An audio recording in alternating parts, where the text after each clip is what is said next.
What's up, guys? Welcome to LYRE's music channel where we discuss music production and songwriting. Please give this video a like and subscribe down below. All right, what's up, guys? So today I'm going to go over how to produce a song in the style of Madison Beer, Olivia O'Brien. That I would describe it as pop with influences of trap and rock. So I have the song here in this very similar style. It's by this artist called Mia Sayoko. It's called Fuck Your Birthday. Fun title, fun song. So I'll play a little bit of it and then I'll go over kind of how to produce this type of style, like what you should be doing instrumentally, vocally, that kind of thing. So yeah, let's get started. Special anymore. I don't have to call you up just because it's your day. Sorry, fuck your birthday. I don't have to show you love. It's just a waste of energy and just another day to me. Another day to play pretend. Shout out to the dance your friends. And if it's little. Okay. Excuse me, echo. All right, so one of the first things that I want to point out in the song is it's a guitar-based song. We wrote this on guitar. We wrote it without a track, and you know that there's a lot of debate going on around that. Like, oh, is it a good song if you take the track out and it doesn't sound like right anymore? I think, you know, songs that are really dependent on their tracks, it doesn't necessarily mean it's a bad song. For me, I just really like to write songs that if you perform it on piano or guitar or any instrument, it still sounds really good. So, you know, this song was birthed like that with this guitar loop that I played right here.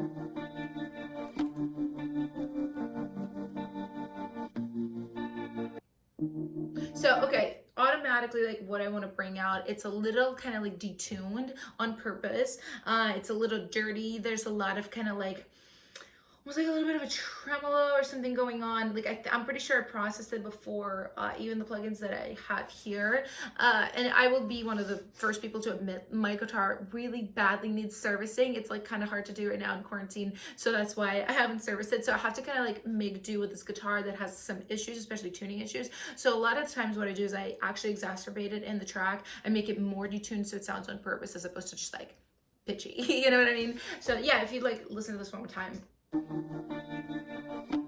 There's definitely noise applied to it. There's tremolo applied to it. There's like that wow flutter. So yeah, I'm just making this like crappy on purpose sounding guitar.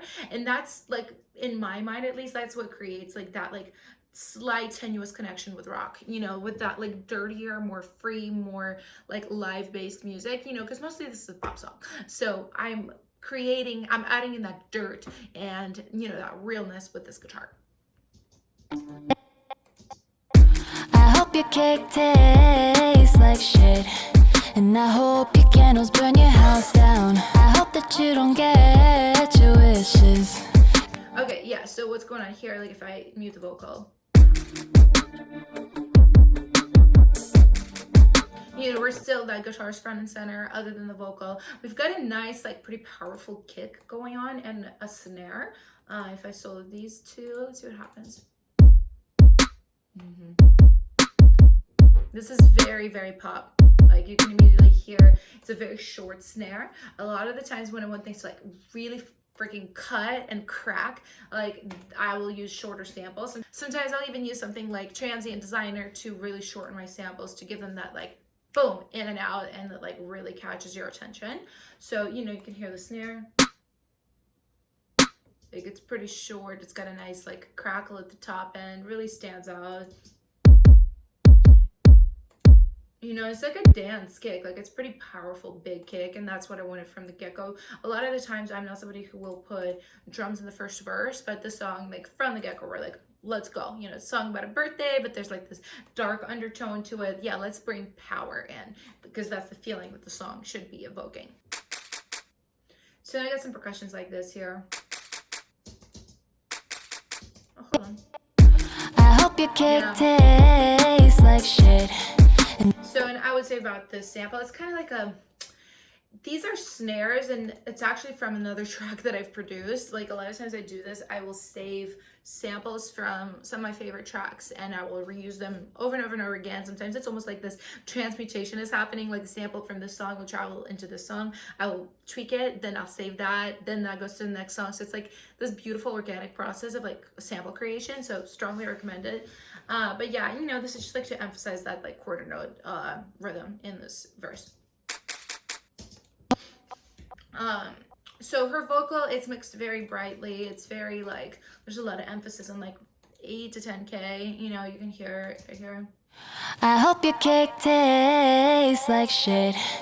You know, there's pretty like powerful delays going on right here. You know, we've got, I like this delay a lot, this replica delay by Native Instruments. I use it just about for everything, for vocals, for like, you know, throw in like a throw delay on like an instrument or something. I really, really enjoy it. You know, I've got a little vinyl on it to kind of make this delay sound older. I hope your cake tastes like shit. And then it's panning from left to right. You know, and it's side chaining obviously because you can see it on a bus, not like directly on the track. So then I can like send a lot of vocals to that, which is a great technique. I'm sure you guys know this already, but like for newer producers, bussing out is like a great way to save CPU in your session. Yeah. Cause if you did, then you would have me back now. I'm not coming to your pity party just to listen to you all drunk crying that we broke up. Yeah, there's a lot going on, and I will tell you guys why.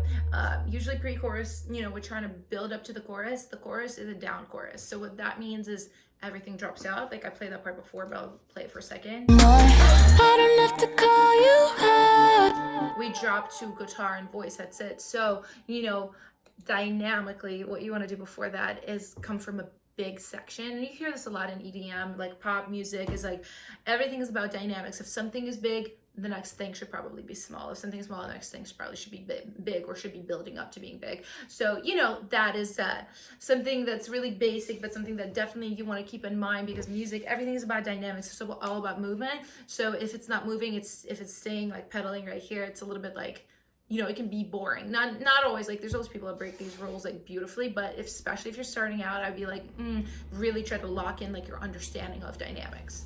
Now I'm not coming to your pity party just to got a lot of percussions. We got the hats, like 808 hats.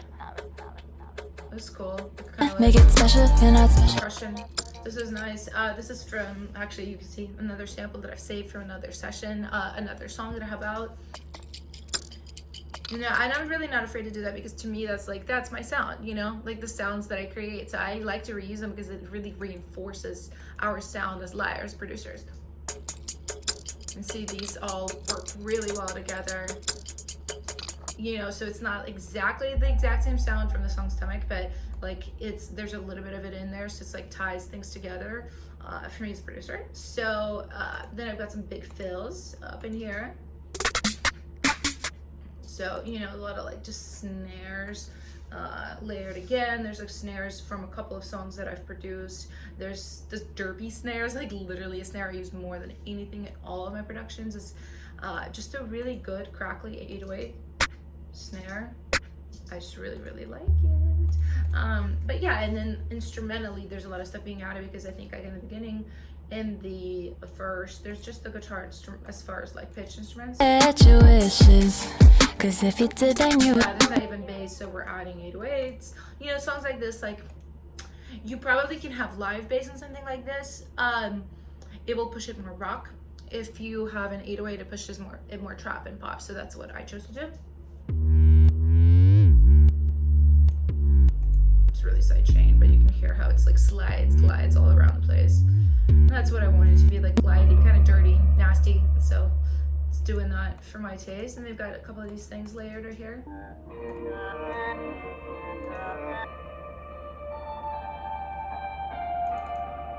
So I actually played like a fake electric, you know, which there's gonna be a lot of people out there to like tell you not to do that, but when it's tucked in like that, you really can't tell. It's so verby. It's, yeah, probably without it. I'm actually really curious at what the sound is without it. Yeah, it sounds like very fake, but you know, we add some distortion. EQ it down. Hanna, verbit. Can't tell, not too much, especially tucked in like that. So, and I'm like I mentioned, my guitar is like not in the best shape right now. So, you know, because I can't fix it, I'm just like resorting to a lot of like sampling, to a lot of using these like synth guitars or whatnot for parts like that. For main part, I would never ever do. So, you know, it's just like giving you guys some options, especially if you're not a guitar player too, but you want some of that organicness from a guitar. It's kind of like a cool way to do it. This is weird. This is a really odd freaking part. I want to see what this is. So there's arpeggiating. I think it's arpeggiating. There's arpeggiating going on, but I really want to see what this actually is without the arpeggiating. So it's not working. Yeah, so it's just like a very dark, kind of like crappy sounding organ. So, and then we're arpeggiated. Verbit, pan it, EQ it, add some dirt to it, some wobble, add some flutter. Wow, that's how I made this effect. I actually like really love this effect. Like, I want to even save this like as an instrument to use in other songs, because like I enjoy sounds like that. It's just like, what is that? It's weird. Like, it's still retaining some of that organ like quality, but it's also so weird and dirty and just like synthy. But yeah, I like creating things like that are just like odd. So, and then we got another guitar part that I played added. I think it's just lower than an octave lower than the main. Oh no, it's not. It's just processed differently. I see. I've just retained more of the like lower mids on it. So yeah, that's why it's there. Yeah. So it's, you know, you can see like it's building it up. Like there's effects that build it up into the chorus. You're just like a sweet. Special, you're not special anymore. I don't have to call you up. Just be. So, and then that chorus, you know, it just kind of takes a break instrumentally, like really rests. And then, you know, I got a piano added, like a pretty, just really kind of low, you know. Just a waste of energy and just another day to me. Another day. And I got that trukaka kuka snare cracking kind of fill, and then it goes straight into the post-chorus, which is the biggest part of the song. Again, dynamics. We got big, we got small, we got really big. So this is what this sounds like. Just another day to me, another day to play pretend. I'm seeing some interesting things on the 808, so I got like my main 808. Play pretend. Got a higher pitched 808, because I think I just wanted some of that like that dirt to come through. And then I also got a buzz.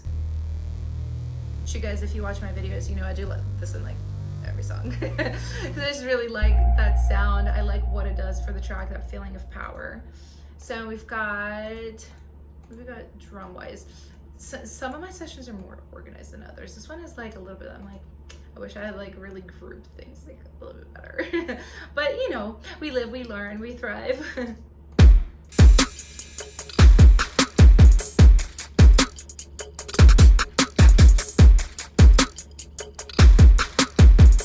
Going on. One of the things I would say I'm adding, I think this is a stomp that I'm adding. Yeah, this is like stompy kind of kick. It's much more high pitched. I think I'm probably EQing out the bottom end. Yup. And I'm making it a little bit, there goes your transient designer, making the attack sharper. I'm really like taking some of that, you know, right here, and some of that tail off to make it a little bit more in line with this kick right here. And together they're doing this. You know, and this is wider too, like you can see the center plug-in. What it does, it takes away the center frequencies, because if I take it off, like this is what it sounds like. You know, with it on, like it's more on the side. Yeah, and if I actually take all of these on, you'll hear what this sounded like originally. Boom. You know, and I didn't want that because like, yes, that sounds good, but I also have the kick. So like if both of them are doing that, like in the lower frequencies, that can be just, it's too much, it's gonna clip. So, you know, we don't need it. We just need like that high end, like the high end of the stomp, like what makes it sound like a stomp, you know what I'm saying? So yeah, that's why. And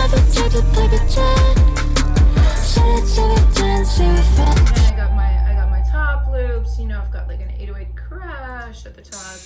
which is also something I do quite a bit. Yeah, I think a lot of, you know, these hats, that's very trap oriented. Again, you know, making it short with SPL, transient designer. Big tip right there, because like the shorter they are, the more they kind of crackle and the more they come through the mix. Yeah, and I've got, you know, all of the things back in, that like weird organ thing, that like fake guitar thing, the real guitar, you know, and I've got like her voice tuned down an octave. I've got even like a fake whisper going on that I created with Morphoder. Yeah, so there's a lot of like interesting things happening, I think, right here in the section that give it like that bigger feeling. Okay, so and if we jump to like second chorus and second post, there's things being added, because like that first chorus, the whole idea was, oh, it's sparse, only at the end did those drums crack, and we go to the two post. Here on the second half of chorus, you know, things are being added again. Sorry, fuck your birthday, I'd love to show you love. Because it's the second chorus, like we want things to move a little bit more. Again, dynamics. I'm gonna like keep drilling this into you guys' heads. You guys probably get it by now, but like it's just so important. It really is. Just another day to me, another time to play pretend. There's quite a few things being added. There's this vocoder being added. This is a great plugin for that. There's others, but this is like, there's just like a lot of versatility in vocal synths, so really recommend that for that sound. Definitely really enjoy that. I've got also this double right here. Another time to play pretend. Said it's over, didn't say we're friends. I actually think it's a couple of different takes of her, just panned hard left, hard right. I printed them down into one take. I'm not actually sure why I don't usually do that, but sometimes I just do something really odd in a session and then I find it and I go, why did I do that? I don't get it. So that's one of those instances. But yeah, just generally building the thing vocally too, you know, by adding more layers towards the end. That's a very pop move. That's your classic pop move, but it's classic because it works. Yeah,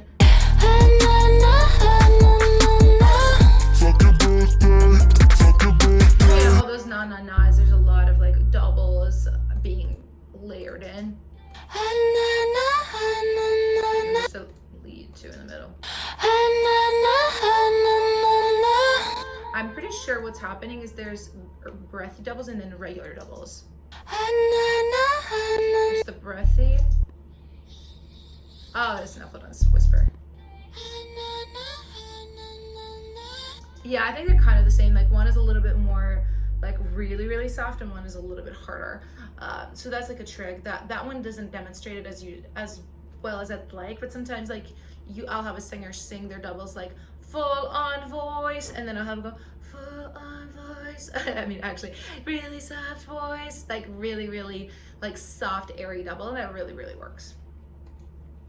I don't have to call you up, just because it's your day. Sorry, fuck your birthday. I don't have to show you. Yeah, and we've got ad-libs for the third chorus, just really elevated. I don't have to call you up. Sorry, fuck your birthday. I will show you. You know, and it just depends on this song. I really wanted them to be quite processed. There's like vinyl on them, there's a lot of verb, there's just like a ton of stuff going on. Sometimes my ad-libs are really pretty dry and it's like very focused on just like the tone of voice. These are more like artistically rendered, I would say. So, but yeah, the overview I would say for this type of song is that you just really want like at least one organic instrument, like a guitar or piano, just something to remind it of like rootsy beginnings. You know, it's total pop, but like you mix in something rootsy into it, and then, you know, you really bring in a lot of the trap with like the hats, the really hard kicks with the 808, like especially if like you make it slide around a lot, like that works quite a bit. So yeah, I hope this was helpful. Please ask me any questions down below. Please give me suggestions for more videos because you guys are so good at that. I always love seeing those. Yeah, and please don't forget to subscribe if you haven't yet, and I will see you guys on the next video. Game.